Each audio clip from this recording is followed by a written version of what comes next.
Guys ദോ ആ കാണുന്നതാണ് നമ്മുടെ ബാലമുരുകൻ്റെ ക്ഷേത്രം കേട്ടോ.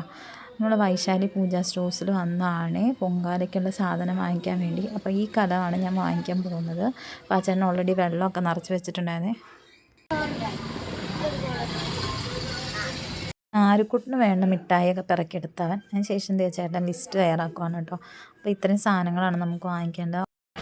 അണ്ടിപ്പരിപ്പ് 25 ഗ്രാം, ഏലക്ക ജീരകം മിക്സ് 1, തിരുനൂല് 1, ചന്ദനത്തിരി 10 ഉണ്ട്, കർപ്പൂരം 1, മൺകലം 1. അങ്ങനെ സാധനങ്ങളൊക്കെ വാങ്ങിച്ചു. ആ ചേട്ടൻ കലം പാക്ക് ചെയ്യുവാണ് കേട്ടോ. Hello guys, good morning. അപ്പോൾ ഇന്ന് പൊങ്കാല ഇടാൻ വേണ്ടി റെഡിയാകാൻ പോവാണ് കേട്ടോ. അപ്പോൾ ആരുക്കൂട്ടം ഭയങ്കര ഉറക്കത്തിലാണ്. രാവിലെ 8 മണിക്കാണ് പൊങ്കാല ഇടുന്നത്. ഞാനപ്പോൾ രാവിലത്തെ വീട്ടിലത്തെ പണിയെല്ലാം കഴിഞ്ഞിട്ട് വേണം പൊങ്കാല ഇടാൻ വേണ്ടി പോകാൻ. അപ്പോൾ രാവിലെ ഇഡ്ഡലിയും സാമ്പാറും ഉണ്ടാക്കാമെന്ന് വിചാരിച്ചേട്ടോ. അങ്ങനെ സാമ്പാറൊക്കെ വേവിക്കാൻ വെച്ചു. അങ്ങനെ സാമ്പാർ ഓൾമോസ്റ്റ് റെഡിയായി. അപ്പോഴത്തേക്ക് ഇഡ്ഡലിയും കൂടെ വെച്ചു കേട്ടോ. ഇഡ്ഡലി റെഡി ആയിക്കൊണ്ടിരിക്കുവാണ്. ആവി പറക്കുന്ന ഇഡ്ഡലിയും സാമ്പാറും കഴിക്കാൻ എന്താ ടേസ്റ്റ് അല്ലേ. പക്ഷെ ഞാൻ അമ്പലത്തിലൊക്കെ പോയിട്ട് വന്നിട്ടാണ് കേട്ടോ കഴിക്കുന്നത്. അപ്പോഴത്തേക്കും ചോറും വേവിക്കാൻ വെച്ചു കേട്ടോ ഉച്ചക്കത്തേക്ക്. പിന്നെ ഉച്ചയ്ക്ക് ചോറും സാമ്പാറും മതിയല്ലോ. ആണെങ്കിലുണ്ടല്ലോ ഇത് മുതിരി വെള്ളത്തിലിട്ട് വെച്ചിട്ടുണ്ടായിരുന്നു തോരൻ വെക്കാൻ വേണ്ടി. വന്നു കഴിഞ്ഞിട്ട് കുക്കറിലിട്ട് അടിക്കണം. തോരനും വെക്കാൻ സാമ്പാറും ഉണ്ടല്ലോ. ചോറും സാമ്പാറും തോരനും പിന്നെ പപ്പടം എന്തെങ്കിലും വറുത്താൽ മതി. ഉച്ചക്കത്തേക്കാവും. ആരുക്കൂട്ടിനാണെങ്കിൽ 9 മണിക്ക് സ്കൂളിൽ കൊണ്ടുവിടണം കേട്ടോ. പിന്നെ ആരുക്കൂട്ടിന് കുളിക്കാൻ വെള്ളം വെച്ചു. ഇഡ്ഡലിയും ഒരു പ്രാവശ്യം ഉണ്ടാക്കി, ഇനി ഒരു പ്രാവശ്യം കൂടി ഉണ്ടാക്കിയാൽ മതിയായിരിക്കും. അത് കഴിഞ്ഞിട്ട് ഞാൻ റെഡിയാകാൻ വേണ്ടി കുളിക്കാൻ വേണ്ടി പോവാണ് കേട്ടോ. പിന്നെ ആണെങ്കിലുണ്ടല്ലോ ഇത് ബുഗാട്ടി കുത്തിയതിൻ്റെ അവിടെ ഒരു കുരു പോലെ വന്നേ. അങ്ങനെ രാത്രി തന്നെ അത് ഊരി വെച്ചു. ഇനി കുളിച്ചിട്ട് വേണം ആരുക്കൂട്ടിനെ ഒന്ന് എഴുന്നേൽപ്പിക്കണം, അവനെ റെഡിയാക്കണം. അങ്ങനെ കുളിച്ച് വന്നിട്ട് വിളക്ക് കൊളുത്തുവാണ് കേട്ടോ. വിളക്ക് കൊളുത്തിയിട്ട് പിന്നെ റെഡിയായിട്ട് വേണം ആരുക്കൂട്ടിനെ എഴുന്നേൽപ്പിച്ചിട്ട് കുളിപ്പിക്കാൻ. വെള്ളമൊക്കെ ചൂടാക്കാൻ വെച്ചിട്ടുണ്ട്. അപ്പോൾ ഞാൻ സെറ്റ് സാരിയാണ് കേട്ടോ കൊടുക്കുന്നത്. ഞങ്ങളുടെ കല്യാണ സാരിയാണ്. സെറ്റ് സാരി കൊടുക്കാമെന്ന് വിചാരിച്ചു. അപ്പം ഈ ബ്ലൗസ് വേറെയാണ് കേട്ടോ. ബ്ലൗസും സാരിയും മാച്ച് ആകുമോ എന്നറിയില്ല. പക്ഷെ സെറ്റ് സാരിയുടെ ഏത് ബ്ലൗസാണെങ്കിലും മാച്ച് ആകുമല്ലോ. അങ്ങനെ ഞാൻ റെഡിയായി ഗായ്സ്. അപ്പോഴത്തേക്കാണ് മോനെ തേങ്ങ തിരുമ്മിയില്ലായിരുന്നല്ലോ. തേങ്ങ തിരുമ്മാൻ താമസിച്ചു. തേങ്ങ തിരുമ്മി വയ്ക്കുവാണ്.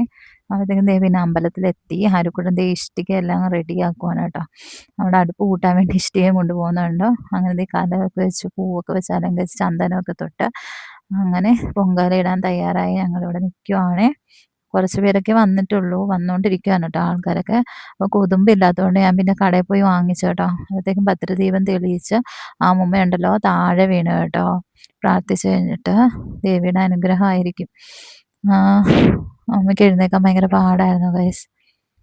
ഒരു വിധത്തിലുള്ള ആൾക്കാരും കൂടെ ചേർന്ന് പൊക്കി എഴുന്നേൽപ്പിച്ചു. പിന്നെ ഞങ്ങളവിടെ വെയിറ്റ് ചെയ്യുവാണ്. അങ്ങനെ തിരുമേനി തീ പകർത്താൻ വേണ്ടി പോവാൻ അടുപ്പിൽ. ആരുക്കൂട്ടിന് അമ്മൂമ്മ താഴെ വീണില്ലായിരുന്നോ. അപ്പോൾ അമ്മൂമ്മ അടുത്ത് പോയി നിൽക്കുവാണ്. എന്ത് പറ്റി അമ്മൂമ്മയ്ക്ക്, എന്ത് പറ്റി, എന്താ വീണേ, തലകറങ്ങി വീണേന്നൊക്കെ കുറേ ഡൗട്ട് കേട്ടോ. അങ്ങനെ പൊങ്കാല ഇടാൻ വേണ്ടി കലമൊക്കെ റെഡിയായി. ഞങ്ങൾ അരിയൊക്കെ കഴുകാൻ വേണ്ടി അമ്മ പോയിട്ടുണ്ട്. അങ്ങനെ തീയൊക്കെ പകർന്ന് കുറച്ച് പേരെ ഉണ്ടായിരുന്നുള്ളൂ കേട്ടോ. ഒത്തിരി ആൾക്കാരുണ്ടായിരുന്നില്ല. ആരുക്കൊണ്ടും ഭയങ്കര കുസൃതിയാണ്. അങ്ങോട്ടും ഇങ്ങോട്ടൊക്കെ ഓടിക്കളിക്കുവാണ് കേട്ടോ. അതായത് എന്താണെന്ന് വെച്ചാൽ മണ്ണ് വീഴുമല്ലോ. അപ്പോൾ കുറച്ച് പേരൊക്കെ പറയുന്നുണ്ട് അങ്ങോട്ട് ഓടല്ലേ ഇങ്ങോട്ട് ഓടല്ലേ എന്നൊക്കെ അവനോട് പറയുന്നുണ്ട്. എവിടെ നിന്ന് കേൾക്കാൻ. പിന്നെ എല്ലാവരും പകർന്ന് അടുപ്പൊക്കെ കത്തിച്ച് കലമൊക്കെ വെച്ചു. ഓൾമോസ്റ്റ് എല്ലാവരെയും തിളച്ച് ചാടി. അപ്പം എൻ്റെ തിളച്ച് ചാടിയില്ല. ചാടാൻ വേണ്ടി വെയിറ്റ് ചെയ്യുവാണ് കേട്ടോ. തിളച്ചതിന് അപ്പോഴത്തേക്കും ഞാനാണെങ്കിൽ ശർക്കരയും തേങ്ങയും കശുവണ്ടിയും മുന്തിരിങ്ങയും എല്ലാം കൊണ്ടുപോയിട്ടുണ്ടായിരുന്നു. തേങ്ങ എല്ലാം തിരുമ്മിയിട്ടുണ്ടായിരുന്നല്ലോ. അപ്പോൾ അതെല്ലാം കൂടി മിക്സ് ചെയ്യുവാണ് കേട്ടോ.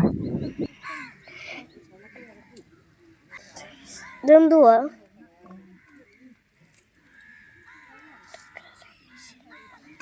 മതിയാ?